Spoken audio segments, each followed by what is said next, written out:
Hello everyone, my name is Jen and welcome to the Book Refuge and welcome to a Kindle Unlimited TBR, tell me which ones I should read the most type of video.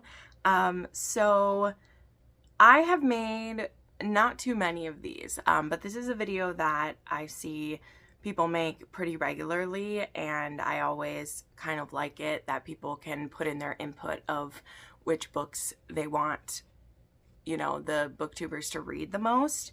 And the last time I did one of these, it really pushed me to get through a lot of the books that I had in my Kindle Unlimited, and I even found a couple new favorites that had just been sitting on here for a while.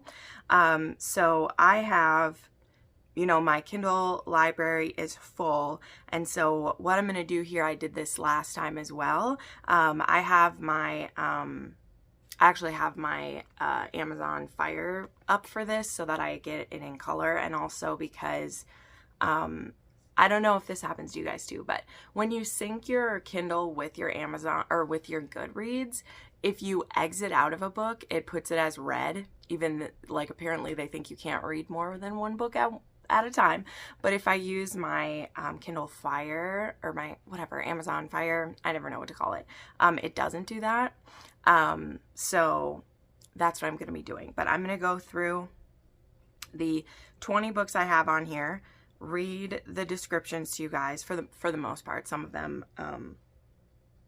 we might kind of skim over, and I'll either decide to like keep them or return them. And then the ones that I keep, I'd love to know which ones you guys want me to get to. I'm going to be taking some time off for the end of the year, and though I do still have some rereads I need to get through that are on my, official TBR, I'll also want to be able to do some mood reading while I'm on vacation and not only be reading required reading, as it were. So let's go through these, and we're just going through them from like oldest to newest on here. And it's kind of cool because the ones that are on here actually, like, I've had a pretty good turnover for these because I've gotten better at not keeping them forever and ever, in my KU at least.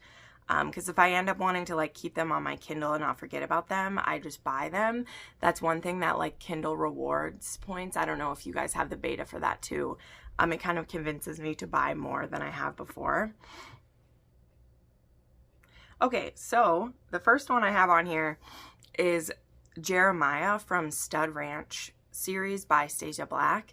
So I actually started this series a couple years ago, and it originally was just a trilogy and then more were added.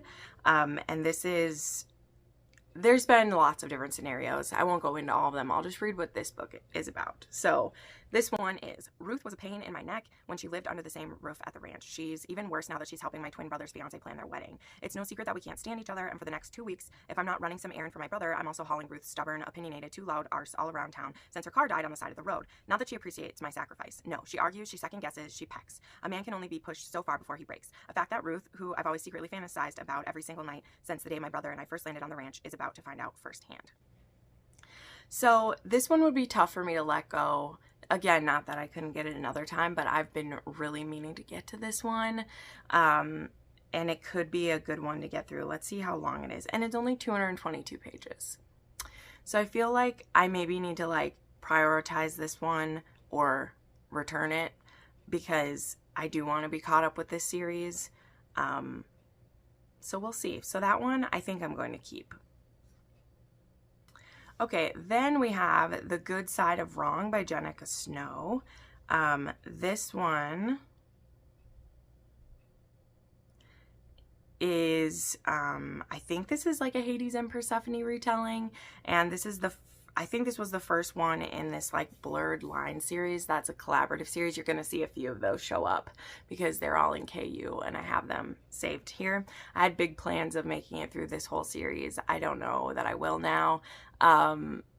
because it flashes me back to the Underworld Kings, where I really tried to read all of those books and kind of fell out of it. But this one says this: I'd lost everything after my parents passed away, but Hades, there we go, was there, pen in hand, for me to sign my life away to him. I could have refused, but then I'd be without a home, without a support system. I'd be penniless. So I said yes. Hades was my guardian. I was his ward. He was cruel. I was too innocent. And the longer I was in his care, and the more I saw how cruel and cold he could be, the more I wanted him. It was wrong, forbidden, to be together, but the deeper I let Hades pull me into his underworld, the more I wanted him to corrupt me. So, yeah. I mean, I'm always up for a Hades and Persephone retelling. I'm also a sucker for Jenica Snow. Like, I very rarely have, like, 5-star reads from her, but she also is, like, always a good time, and she brings the bonkers, and she brings the kinks. Like, she's definitely someone I like to read when I need books for my, like, oddly specific or taboo books, because she really goes after all of the kinks. So, I mean, I will probably keep that one as well. Then we have Under the Northern Sky. Oh gosh, okay, this is one that I've had on here for a while, and I returned it and got it back again. This is a fantasy romance, but it's called The Barbarian Realm. Or is it historical romance? Dang, well, let's read and see. But I loved this cover, and when this came out, it was promoted by some fantasy authors that I love, so I think that's why I think it's fantasy. But it says Barbarian Realm. Let me read this. A standalone in the Barbarian Realms universe. Okay. A hopeful bride. Rena has suffered much in her short life. Being bartered away to a barbarian realm without her consent is just a final injustice at the hands of her cousin, the king of Dehelier. But marrying a man sight unseen, even a barbarian, may not be the end of the world, but the beginning of a new one. A reluctant groom. Luca has finally put a sword through his father's cruel heart, and by northern law, the mantle of leadership is now his. No matter how unwelcome, he won't shirk his duty, even if the people of his realm deserve better, even if it means having a foreign bride forced upon him. An ill-fated union. Before they had ever met, disaster strikes. Rena is falsely accused of an unpardonable crime and meets her betrothed as a prisoner. Despite it all, they're still expected to marry, but with neither of them willing to forgive or forget, they're enemies, not lovers. Caught in a political tug-of-war beyond their control, Luca and Rena come to realize they may have been taken for fools, and that not all loves begin in beauty. Some, it seems, are born of the dark. Yep, I remember why I grabbed that one. Remember why I grabbed that one. So I want to keep that one.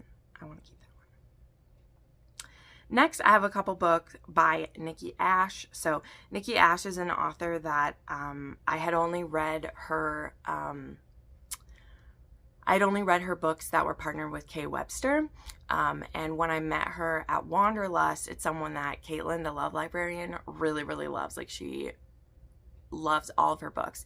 And so I have 2 different ones in my KU that I've just kept in there as being ones that either I had heard Caitlin talk about or I'd seen them promoted a whole bunch, and so I grabbed them.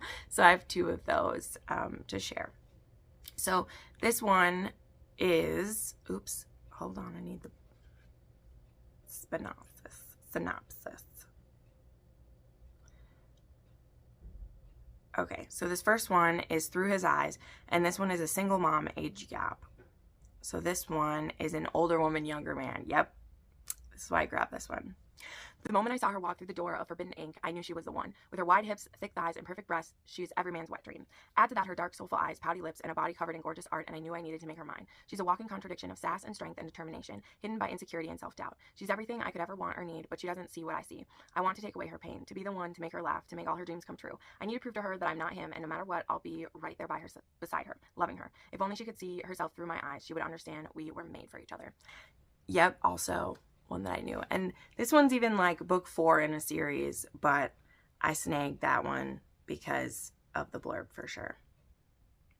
And then the other one is Only Ever Yours. And this is when I guess I actually had started the first chapter and I hadn't quite dived into it. This one is an Insta Attraction age gap romance. So this one says, Camilla, desperate times call for desperate measures, like pretending to be my best friend and posing as a millionaire's escort for the night. I thought I had nothing left to lose, only I didn't take my heart into consideration. What started as a one-time date turned into so much more in the blink of an eye, because Isaac is used to getting what he wants, and even after learning the truth, he wants me, unconditionally. Even though my heart is on the line, I find myself falling in love with him, but all too soon, I learned that loving a powerful man like Isaac can be dangerous, and despite how careful he is with my heart, it's still capable of breaking. Isaac. From the moment we met, she's taken up residence in my head and in my heart. I'll do everything in my power to make her mine, but first I need to secure a second date. It's more than chemistry. My parents had this too. She's the one. Marriage, babies, forever. I want it all with her, and in return, I'll give her the world. When the unimaginable happens, love and loyalty are put to the test, but I'll move heaven and earth to protect Camilla, even if it means breaking her heart. Uh-oh. That's not great. Yep. So those are the two Nikki Ash that I have on here. Then there is Under His Heel by Adra Wolf, or Adara Wolf. So we'll read the blurb of this and then I'll tell you why I grabbed this one. This might be one that I return, but let's read the blurb. Maybe the blurb will suck me back in. So this one says, Alex is trapped. His life has been one bad decision after the other, and now he's forced to work off his debt with a spaceship captain or risk a fate worse than death. Captain Trock is respected and well-connected. Unfortunately, he also has some very questionable private interests and makes no secret what he intends Alex to participate in them, whether he likes it or not. It's an experience of pain, humiliation, and tears, but somehow Alex finds himself growing less and less interested in his eventual release. Note that this book contains dark themes. Oops, I guess I didn't read that. So I think that I got this one, well, I know that I did. I got this one from a sounding recommendation list. So I wanted to read this one because there's sounding in it. But I'm also nervous. This one, I'm not sure if it is. If it's just like BDSM involved in this, or there, you know, if there's a little bit of like, sounds like there's a little bit of like non-consent, which I'm okay with. But I don't know whether this one is like Omegaverse or not. And that makes me a little nervous. So I might look that up after this video and see. This might be one I return. But there had been like 4 books I grabbed because they had sounding in it. And then I read a few of those. And they all ended up having like, they all ended up having to have like pretty intense BDSM stuff involved for there to be sounding involved. And I don't always want them to have to like go together. You know what I mean? But I don't know. I've also never read this author, so it could be a new author to try who I might like. So we'll have to see. Sorry, I had to go get a drink. Because I'm sure I'm talking a lot in this one, which is funny. I mean, I talk a lot in everything, but okay. Now we have another one in the Blurred Line series. This one is from Mila Crawford. And I think this one is supposed to be a Wuthering Heights kind of reimagined. 'Cause yeah, this one is Original Sin. Let me get the blurb up of that one. Yes, it is a modern reimagining of Wuthering Heights. Because I think not all the books in this, but a lot of the books in this series are like toxic relationships, kind of like modern retellings of them. So, I mean, I don't think Hades and Persephone is toxic, but it could be. Okay, so this one says, a love as wild as the ocean can never be tamed. A desire that burns like fire can never be extinguished. A broken boy who becomes a monster can never be outrun. I've loved Cat Shaw since I was 9 years old. Loving her was dangerous. Loving her was wrong. Loving her was all I had. And then it was ripped away from me. I was discarded like unwanted trash, ruined, shattered, and alone. But I am not that helpless boy anymore. Now I'm a cold, ruthless killer out for blood. And the blood I want is hers. Another thing, like Mila Crawford always has a lot of kinks in hers. And some of them are listed in this one. So this one has somnophilia, degradation, primal play, praise, breath play, CNC, knife play, blood play. There's a lot in this one. So, but yeah, Mila Crawford always puts a lot of those in it. So, yeah. And I know I was intrigued that it was Wuthering Heights, because Wuthering Heights is one of those that is very difficult for me. I never liked the original one, but I like the idea of it getting an HEA, so it could be good. All right, then this one I'm not going to read the blurb for, but I have Dallas on here. This one is the next book after, oh shucks, I forgot the first one's name, but it was a paranormal fated mates romance that also had like a rejected mate in the first one, and it was not concluded at the end. So this is like the second part of their romance.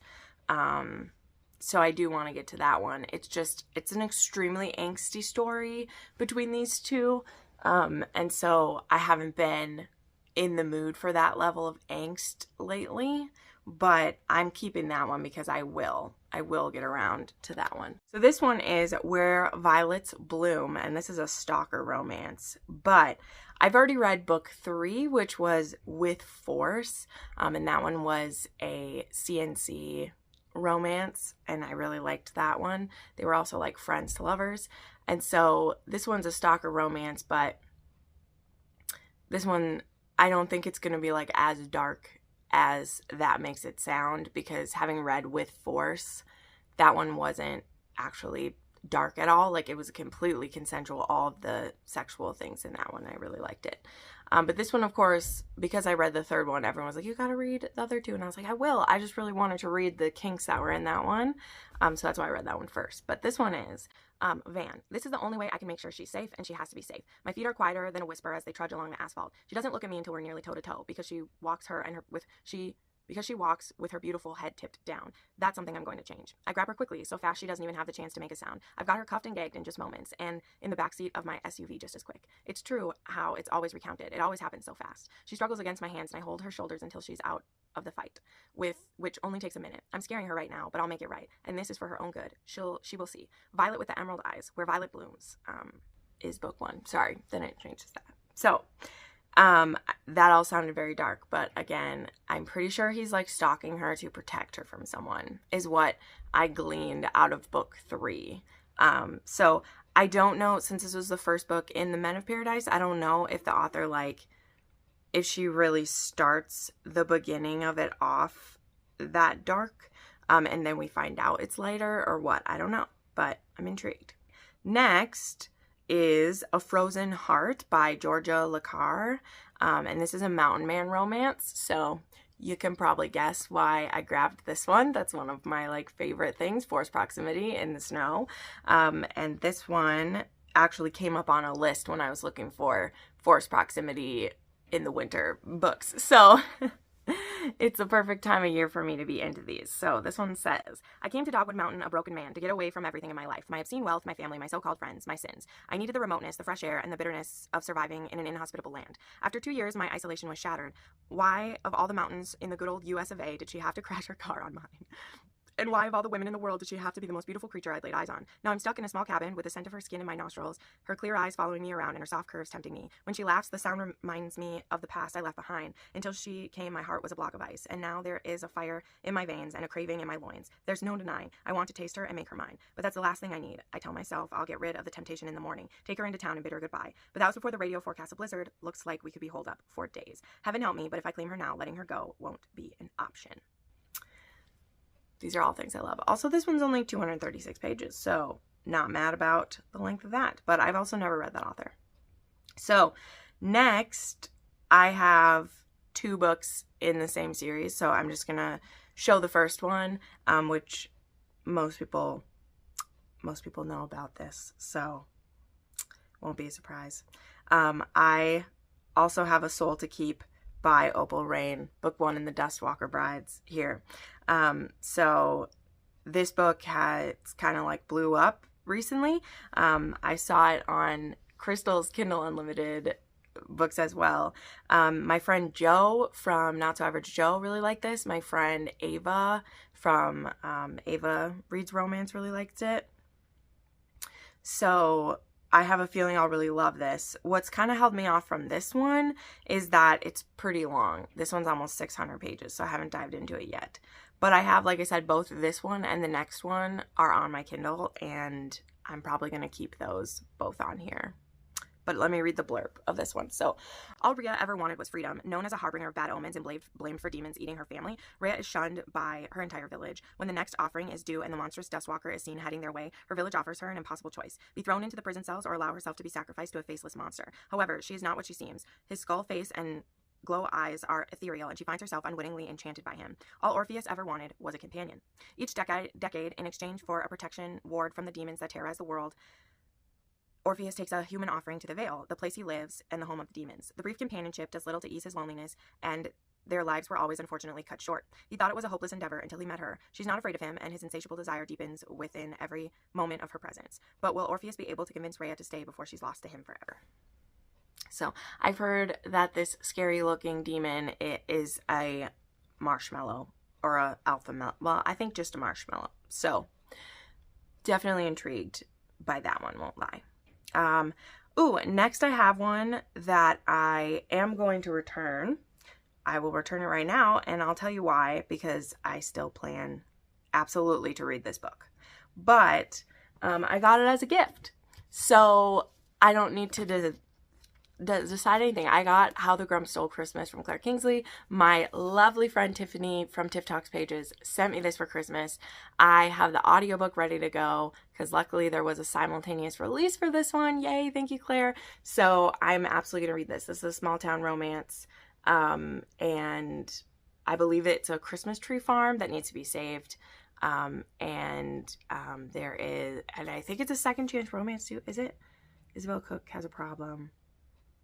Yeah, Elias Stoneheart, and she's Isabel Cook. And I think it's a second chance romance. So yeah, because it's the author note. A sassy farm girl takes on a grumpy businessman in this cozy, snowy, small town Christmas romance. Full of holiday cheer, a guard donkey, and sassy banter. Yep.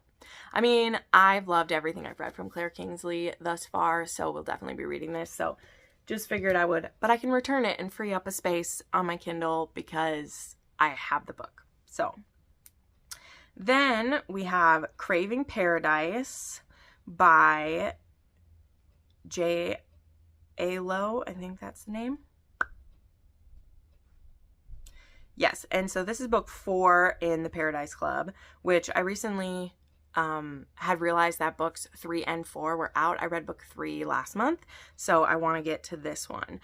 Thus far, okay, so this is a billionaire romance. Thus far, this series is about basically this sex island where, you know, so instead of having like a kinky club or like a sex club, there's literally an island. It's a resort that these billionaires created so people can go there and they basically come for a pleasure vacation and they can bring their, you know, significant other and they can play with other people or together, or you can, you know, rich billionaires who of course are all extremely good looking because none of them would be, you know, ugly rich billionaires. They're all going to be sexy, go there. And so some of them have been someone who like works there falling for one of the clients. Some of it has been like people meeting at the club. They've all been different.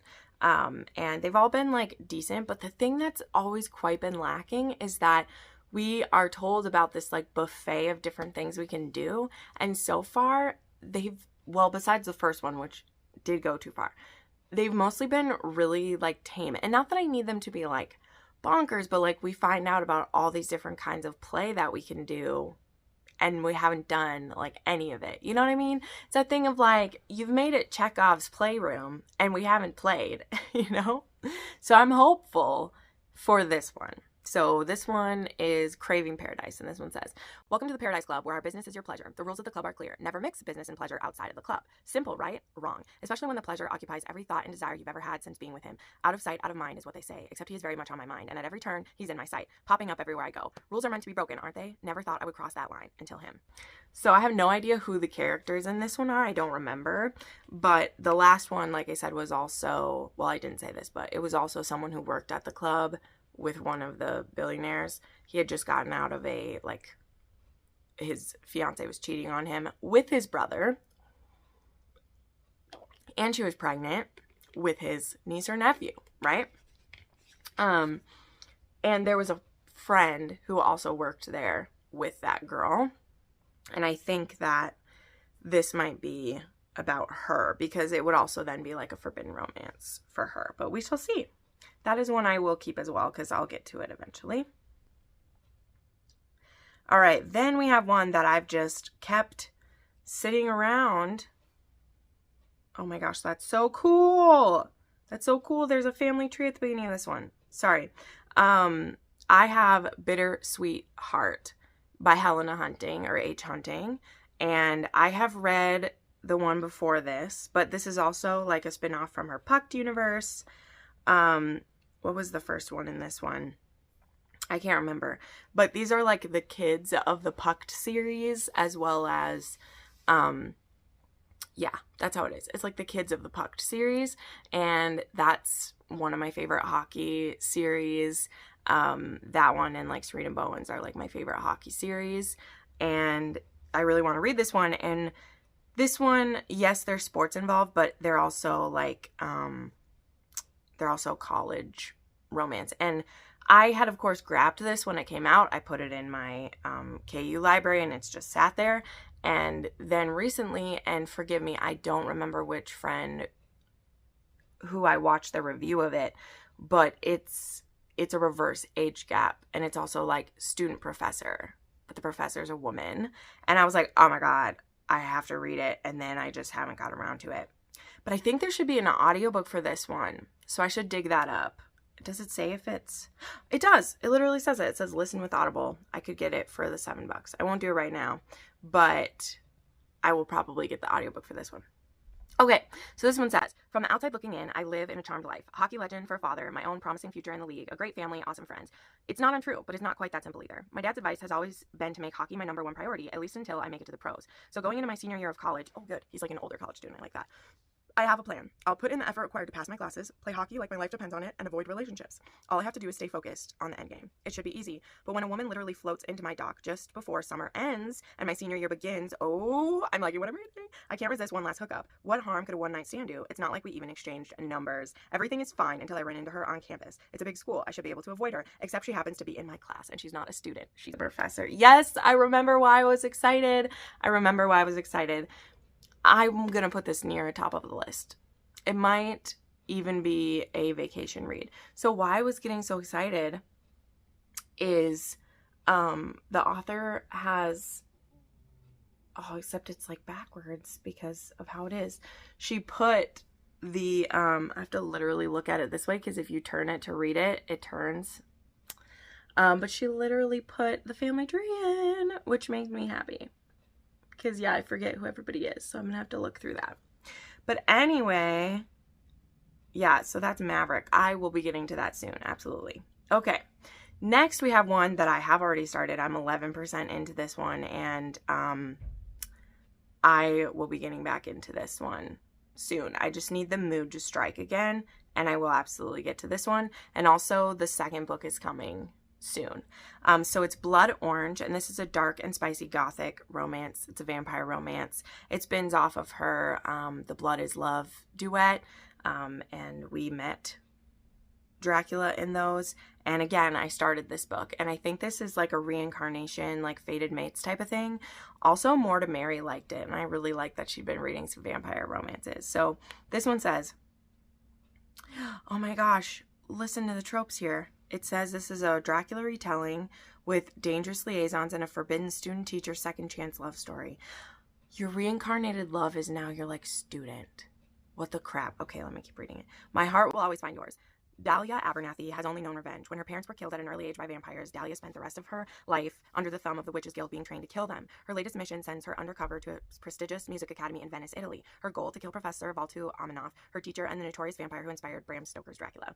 But getting close to a dangerous vampire like Professor Amanoff is one thing. Falling for him is another. While Dahlia's appearance disguised under a glamour spell, Vatu has no idea that the woman who has become his dark obsession is actually the reincarnation of the woman he loved and lost twice before. And Dahlia doesn't remember that the very man she's been sent to kill is the love of her life. Ah, I love this kind of forbiddenness. Will their love come through and transcend time once again, or are the fated lovers destined to let history repeat itself?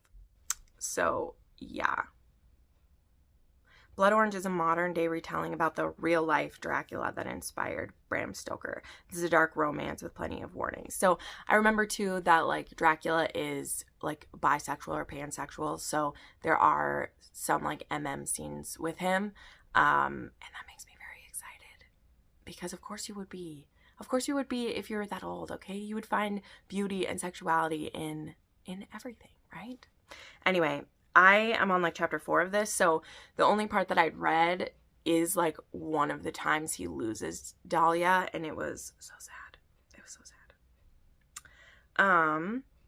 Okay, just a couple left on here. Sorry, this is taking a while. It's actually not taking too long, but yes, okay, this one is also super anticipated. Will absolutely be reading this one as soon as I'm in the mood. This is another one, like, I gotta be in the mood for these because they're a little bit darker than historical that I normally like. Oh boy, and this one has a very long thing, but this is Their Master, which is a steamy and exciting story of love and revenge. And so this is S.M. LaViolette, aka Minerva Spencer, one of my favorite historical romance authors, and she writes this erotic Victorian series, and the characters are not the nicest to deal with sometimes. Sometimes they hurt each other, and it's just, they're complex. But this one is about Mr. Smith, and I've been waiting to read Mr. Smith's book for a very long time because he's introduced very early on.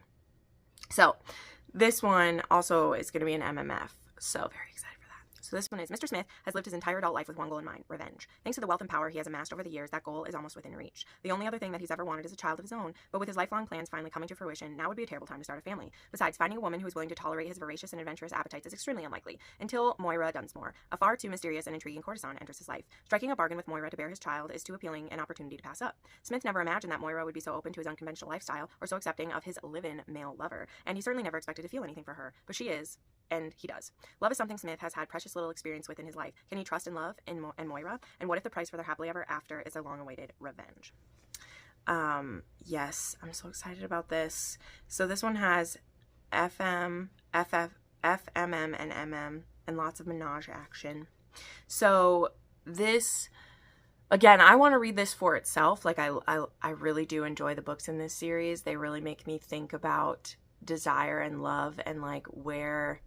because there is sharing in some of these books, and that is not something that I'm normally okay with when it's just, like, happening. You know, I don't always want to read that, but the way that their characters feel about each other, it's in that scenario where they just want to bring their mate as much pleasure as possible, and if that means, like, sharing, they're up for it. And I really love that. And also, so I remember too, when I read the blurb for this, it really reminds me of Scandal, which... that heroine was not a courtesan, but she's in a fake marriage basically with her friend, who he has a lover, and he's had a long-time lover, and they both start falling for her, and she's falling in love with them. And she's like, well, when I married him, I promised that I didn't want anything more. I just wanted to be protected from having to marry anyone else. But they, like, want a family together, the three of them. And so this kind of, like, reminds me of Scandal, and so I want to read that. So we'll get to that one. Okay. As I promised. All right. So then there's Plant Daddy Part 1, and this is by Katie Robichaud. So Katie Robichaud is an author that I want to read more of. Also, this one's it's less than 200 pages too.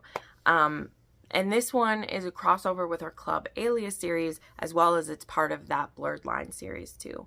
And I think this one has some kinks that I really, really love.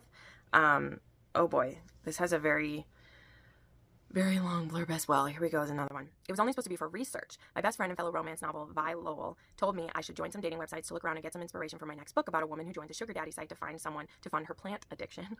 But then I spotted him, my gym crush, aka Gym Daddy, on a dating app for kinksters, and suddenly I'm struggling to identify what's for book research and what's for experiencing for myself. Maybe I don't need to compartmentalize. After all, they tell you to stick to writing what you know, right? And what better way to learn about something until you truly know about the subject than to fully submerge yourself in it? Plus, I know I said I was a born-again virgin after my divorce and was saving myself for Dream Daddy, aka Sir Jeremy, aka Club Alias, but the likelihood of that happening, zilch, zitch, nada. Oh, and the guy who rescued me when my last dumpster dive for plant babies went a wee bit awry, who happened to set off all sorts of butterflies in my lady garden. I don't even have the lady balls to go back to the store and find out dumpster daddy's real name, so no chance of him either. No, I don't have a daddy kink. I just have a thing for older men, especially those with salt and pepper beards and tattoos and big muscly arms. Anyway, let's hope Gym Daddy will find my weird awkwardness endearing, and I can then seduce him into becoming not only my book muse, but maybe even my real life plant daddy. So part of the reason I was interested in this as well is because Katie Robichaud said that a lot of her own, like, anxiety and issues are put in this, and that's something she really likes BDSM for, is to help with those things. So that's interesting to me. All right. Then I have a little novella here from Julia Wolf, and this is one I want to try to read for, like, a Christmas rec. Or no, it's Hanukkah. I'm sorry. This is a Hanukkah wreck. That's why I really wanted to read it, and it was by J. Wolfe. So this one is a novel within her Sublime series, but you can read it. So it says, it'll take a miracle for the two of them to last more than 8 nights. Larissa, Hanukkah's never been my favorite holiday. In fact, I usually forget it's happening. This year, though, despite nearly being killed by my tall drink of water new neighbor, I'm in the mood to celebrate. Only I can't seem to find my menorah. Yo is the name of the hero, by the way. Hanukkah's one of my favorite holidays. I look forward to celebrating every December. This year could be more interesting than ever when a gorgeous, curvy, and grumpy woman moves in next door. Only I seem to have misplaced my candles. Together, these two opposites will light up the night. So he has the menorah and she has the candles. And she's a grump. I love it. It's only like 120 pages. So I definitely want to read that. I love J. Wolfe. Okay, and we're down to the last one. The last one. Okay, and this is one I really want to try because this is by Lee Jacot, who writes the Hollow Nights, like really spicy, fun. They have lots of kinky stuff in them. And this is part of her Wicked Wonderland duet. So this is the Queen of Madness, and this is the blurb. The greatest weakness any man can ever have is a woman. The inherent need to protect them can become overwhelming and all-consuming. It makes us think irrationally and do stupid things. In my case, falling down a rabbit hole. My sister made a mistake, one that put us in debt with the Italian mob who owns half the state, and as payment, they've enlisted me to work for them. Only it isn't them I'll be working for, it's for her, Onyx Ambrose. She's a ghost, a legend, the head of their rival mafia family and the Queen of Wonderland. In order to save my family, I have to act as her guard so they can find a way to kill her. But the longer I stay, the more I realize Onyx isn't who I thought she was, and neither am I. Turns out, I'm just as mad. Whoa. The Queen of Hearts retelling with like her guard being sent to kill her, I am intrigued. So tell me which of these you guys have read, which ones you think I will like, which ones I should prioritize. I really like the blurbs for most of these. So yeah, help me out. And yeah, I hope you liked this video. If you did, make sure you like and subscribe. It really helps me out. And yeah, we're so glad to spend a little bit of time together today. Thanks so much for watching, friends, and I'll see you next time. Bye!